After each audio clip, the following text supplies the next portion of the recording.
Hola Néstor, Fabián, ¿cómo están? Saludo a toda la audiencia. Si me pudieran levantar un poquitito el audio, ahí vamos mejoramos un poquito el retorno. Vale. A ver ahora si nos escucha mejor. Está bien.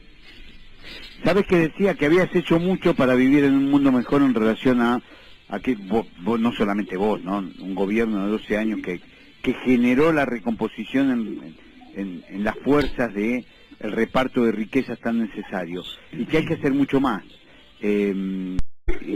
¿Cómo ves este momento en función de lo mismo? Mirá, lo veo con profunda preocupación, sobre todo en el plano económico, ¿no? Me da la sensación que estamos en el marco de un plan de ajuste enorme, con superávit fiscal y récord de riqueza y fundamentalmente de indigencia, que van creciendo día a día y que es una enorme preocupación.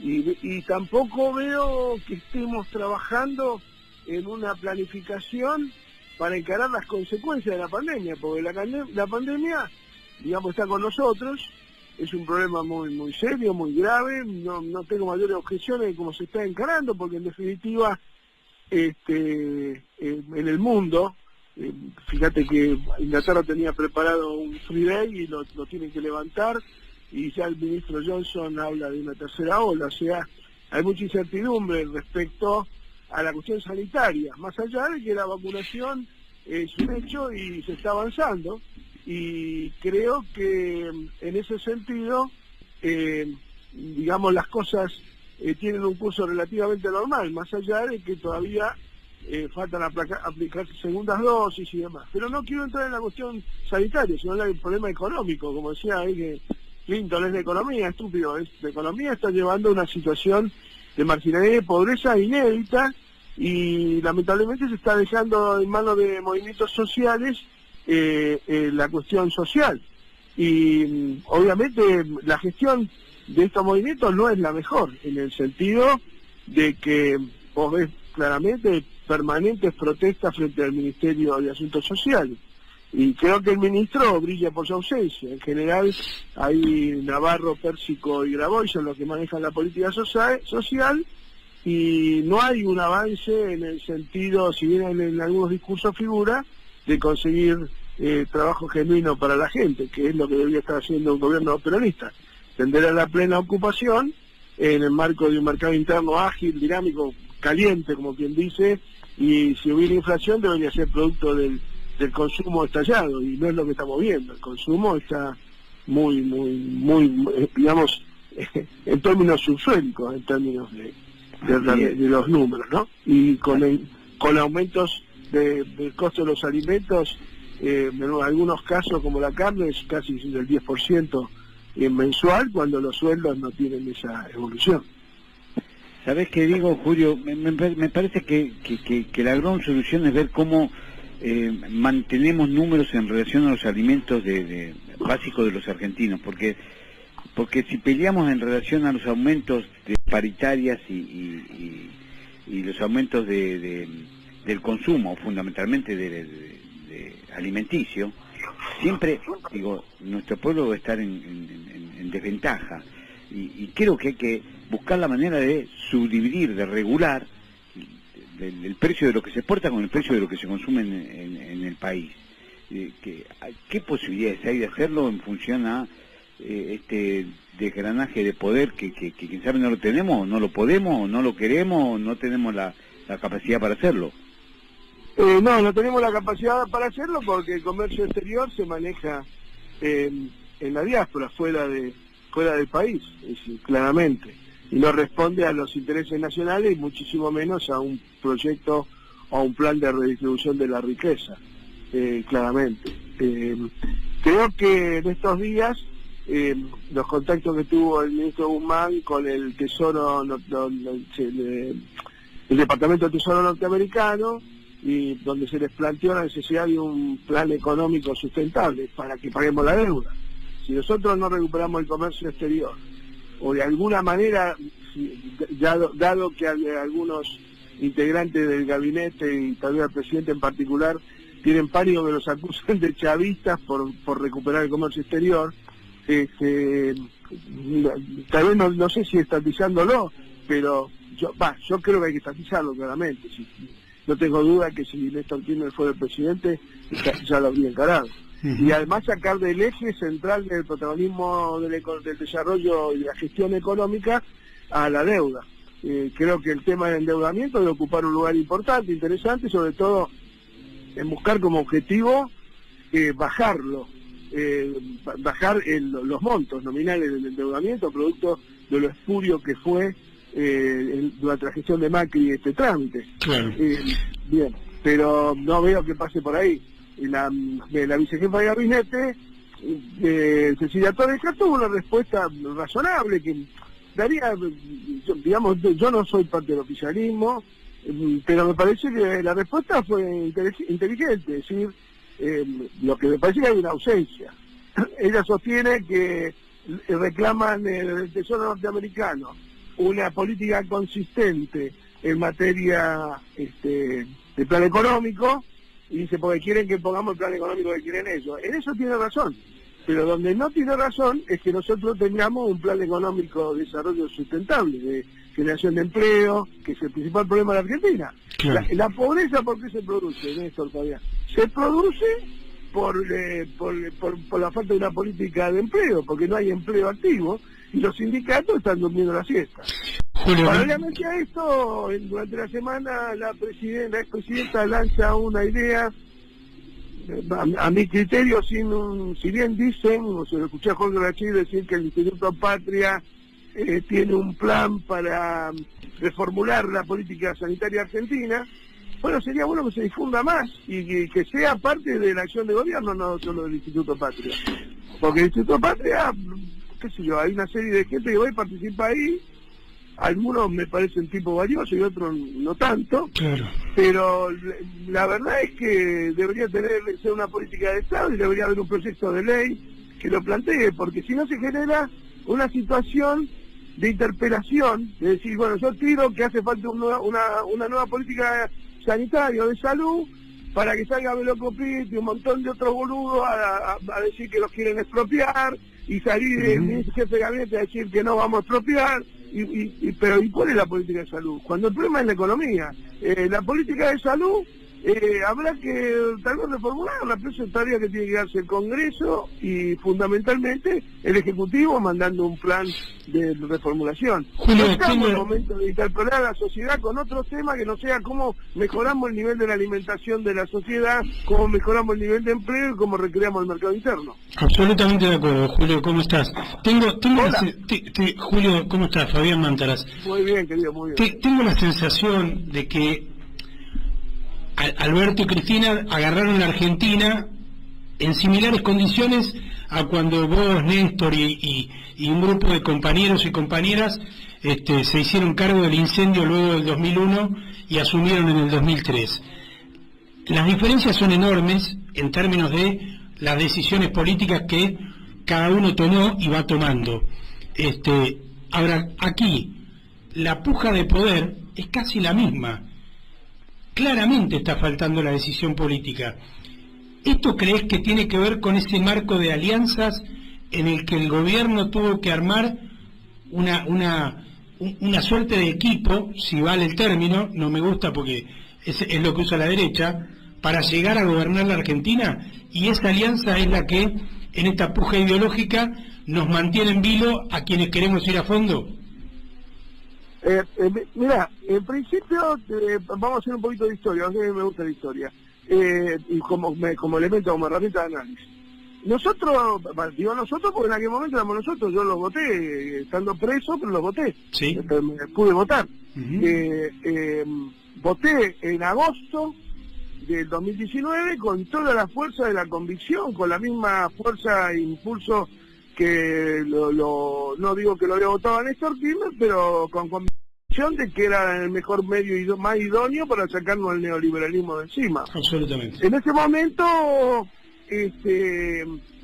creo que la dupla gobernante tal vez hizo un buen análisis de la situación, pero llegó a formular una propuesta, a mi criterio no era demasiado profunda, pero era totalmente proactiva, de mejorar la condición de los jubilados, redistribuir el ingreso, bueno, regular toda la economía, la macroeconomía, en el sentido de mejorar la calidad de vida de la gente.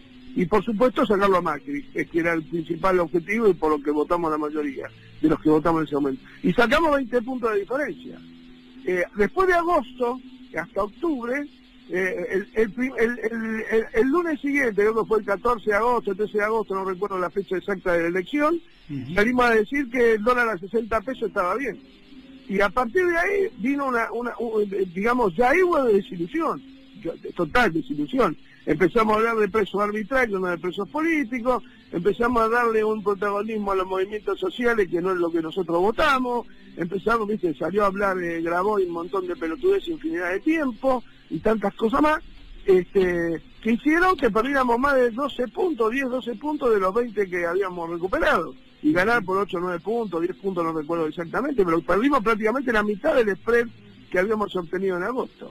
Bueno, a partir del discurso de inauguración del presidente fue oficioso, pero a partir de ese discurso ya, como sea Perón en construcción política, el proceso de observar para distinguir para apreciar, y apreciar para resolver, y resolver para ejecutar, se corta, o por lo menos no es virtuoso, no sé, tomamos decisiones erróneas. Sobre todo, voy al origen de tu pregunta, en ningún momento cumplimos lo que dijo el presidente del discurso inaugural, es decir, denunciar a la gestión anterior, no hablar de herencia recibida y meter preso a los opositores como hicieron con nosotros, no, denunciar penalmente por la exacción que significó para el patrimonio de los argentinos, no solamente el endeudamiento, sino todas las políticas del macrismo, entre ellas la de política de obras públicas. Pararon obras que eran esenciales para el desarrollo nacional, las represas, las centrales nucleares, los satélites, escuelas, hospitales, la usina carbón de Río Turbio, podríamos estar toda la mañana. Nadie los hizo cargo del lucro cesante y del lucro emergente de esas decisiones políticas penalmente reprochables. Y entonces ahí estamos, y empezamos a creer que la cuestión de la relación de fuerza era lo que nos iba a sacar de la crisis. Y en realidad lo único que hizo ese esquema fue profundizar la crisis, porque cuando las crisis asumen una profundidad tal como la que tenía la Argentina en enero del 2020, ameritan acciones más decididas y pensar menos en la relación de fuerza y más en lo que se necesita hacer en cada momento. Para eso, obviamente tendríamos que tener a alguien que condujera ese proceso, que tuviera el talento y el poder de creatividad necesario para poder avanzar entre la resolución y la ejecución, como decía Perón, con el sagrado óleo de Samuel, con talento. Y la verdad que pasó. El presidente claramente, a esta altura, yo ya varias veces salí en tu programa, creo que después de la visita del presidente de España, huelga cualquier comentario respecto a la aptitud de este muchacho para llevar adelante este proceso, que estamos muy complicados, y creo que la propia vicepresidenta a mí siente vergüenza ajena de lo que escucha, que yo la conozco, y no es ponderativo lo mío, la conozco como es, y me imagino lo que debe haber pensado cuando escuchó eso de que descendimos de los barcos. Eso me parece que habrá sido muy decepcionante y hasta culposo y creo que tal vez debiera actuar más fuertemente, y no encapsularse en el patio, sino de los sectores del gobierno donde la presidenta tiene fuerte influencia en el área energética y demás. Podría haber política más audaces. Creo que definitivamente hay que sacar a la cuestión de la deuda del eje del problema. No, el objetivo de los argentinos no es desendeudarnos, pero desendeudarnos, pero con un criterio de justicia. No poder asumir manchamente que estamos pagando lo que fue una exacción, un robo. Los 50.000 millones que vinieron del Fondo Monetario fueron robados.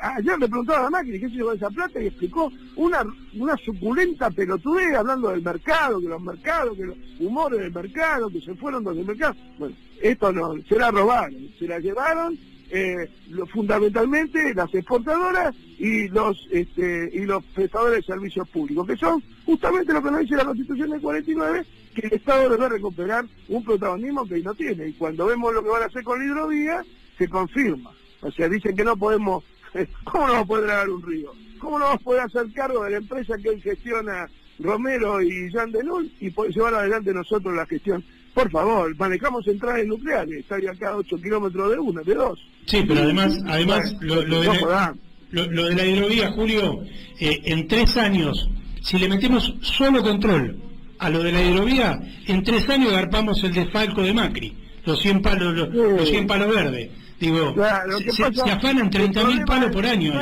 No es cobrar el peaje del barco, claro. Sino, viste, acá se quiere mirar, y con esto no es una exculpación, se quiere mirar el problema en el área de transporte, y el problema no está en el área de transporte, el problema está en la FIP. O sea, no hay control aduanero, y la aduana al no actuar, no actúan las fuerzas de seguridad, y obviamente con los sueldos misérrimos que tiene la fuerza de seguridad, la concupiscencia con el delito del contrabando, y bueno, el narcotráfico. Ha habido hace poco una exportación, apareció en Europa toneladas de marihuana, de cocaína, que pasaron por la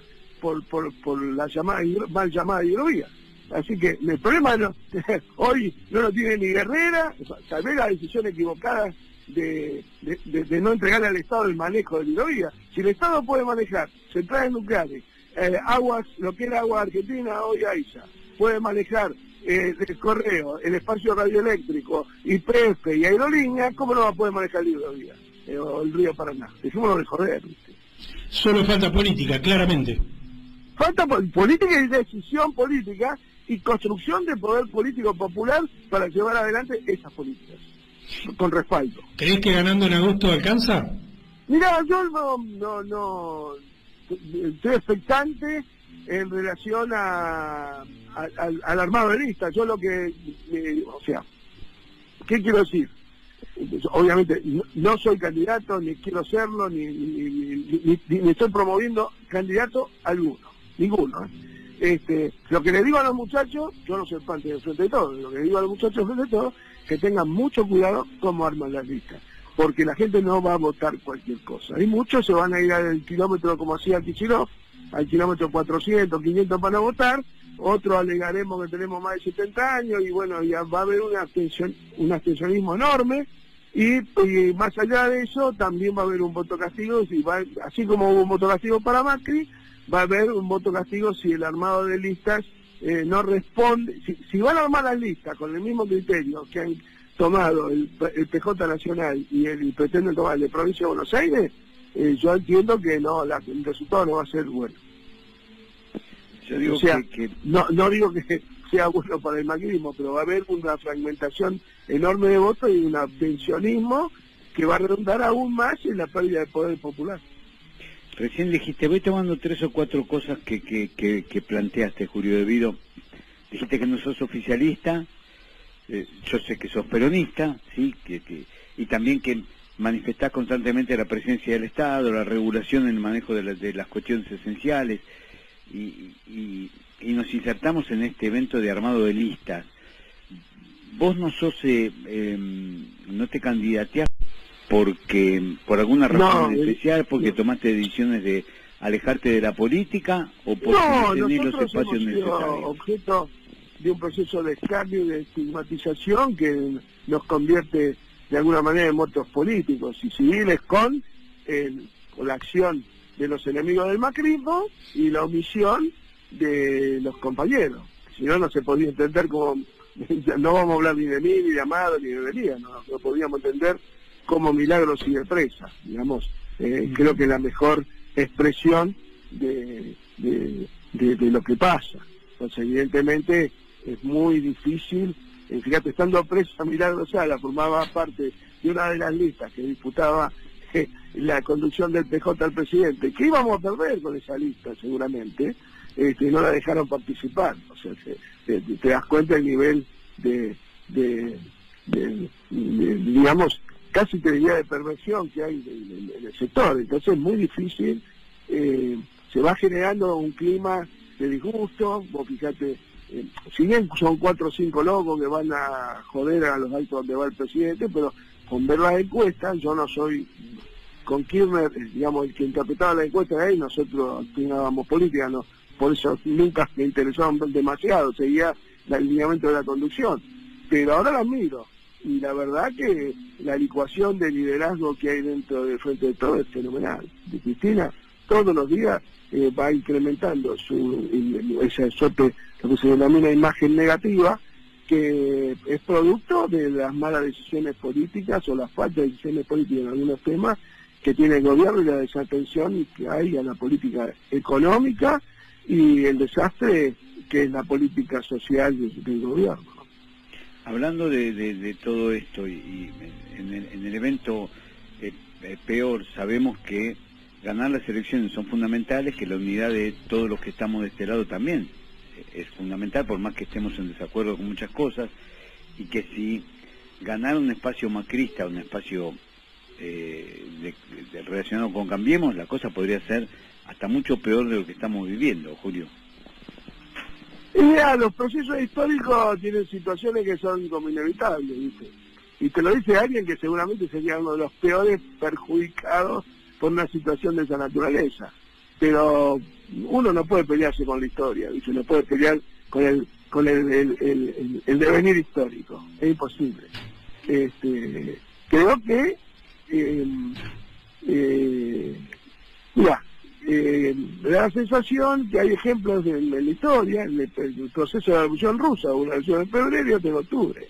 En octubre se agudizaron las contradicciones porque, digamos, se le da el nombre de querejía, bueno, ahora no se usa tanto, pero a las personas o a los dirigentes que son tibios y que no van ni para la izquierda, ni para la derecha, ni para el centro, ni son peronistas, y son un día socialdemócratas, otro día son presidentes del partido, otro día bajaron de los barcos, y ahí estamos en problema.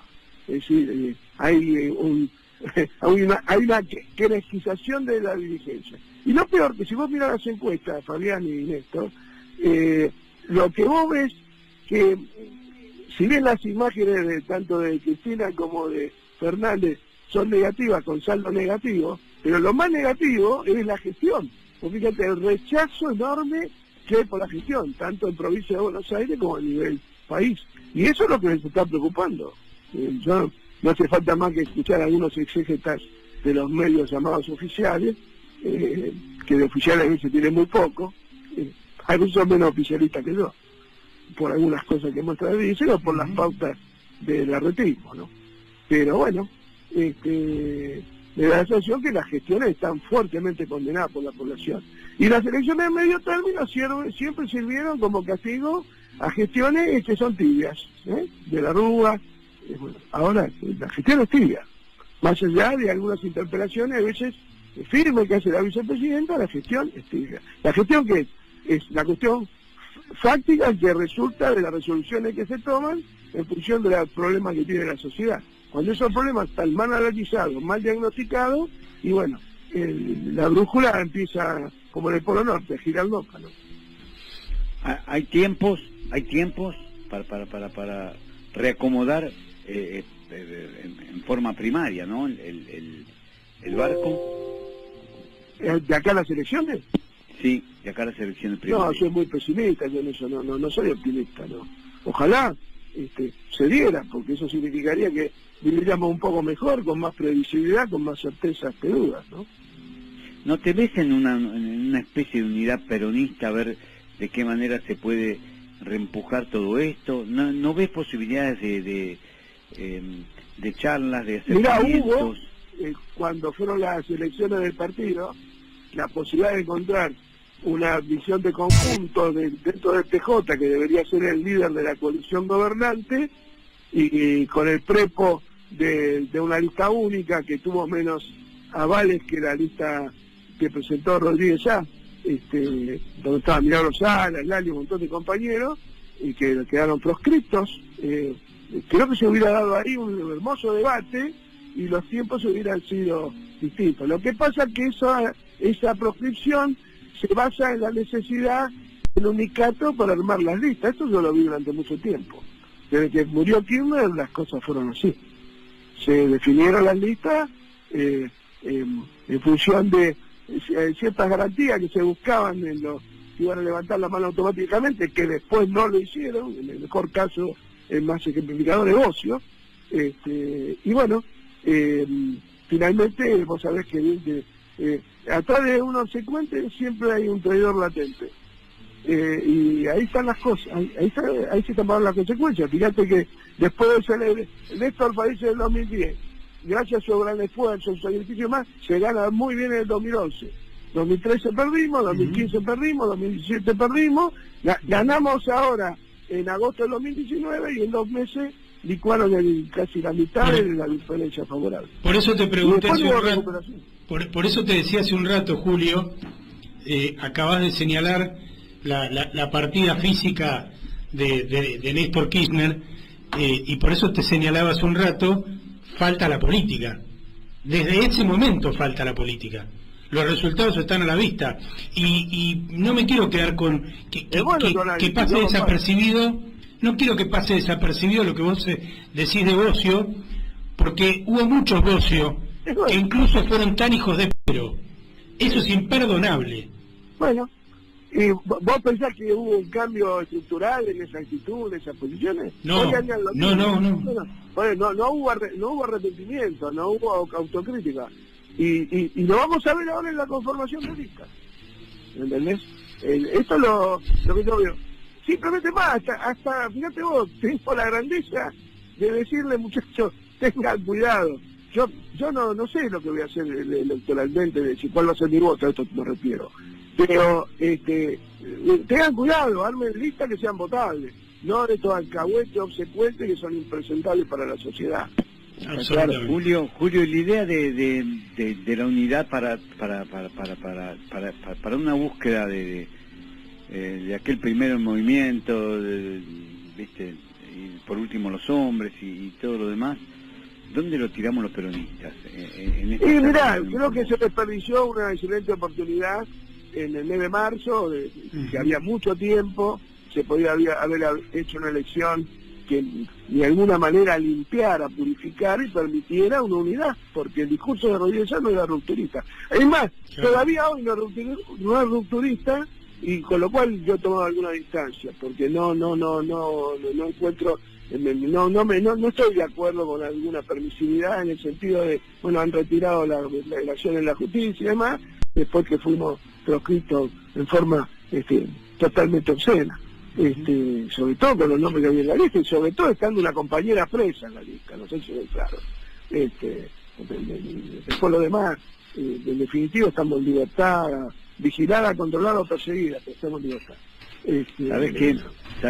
¿Sabes qué digo? Yo no me quiero quedar en que personajes como Milagro, como Julio De Vido, como los que fuimos nombrando, no participen activamente de la intención de una unidad. Y no digo simplemente en la pelea por los cargos, sino en la participación para encontrar soluciones a los problemas que tenemos todos los argentinos.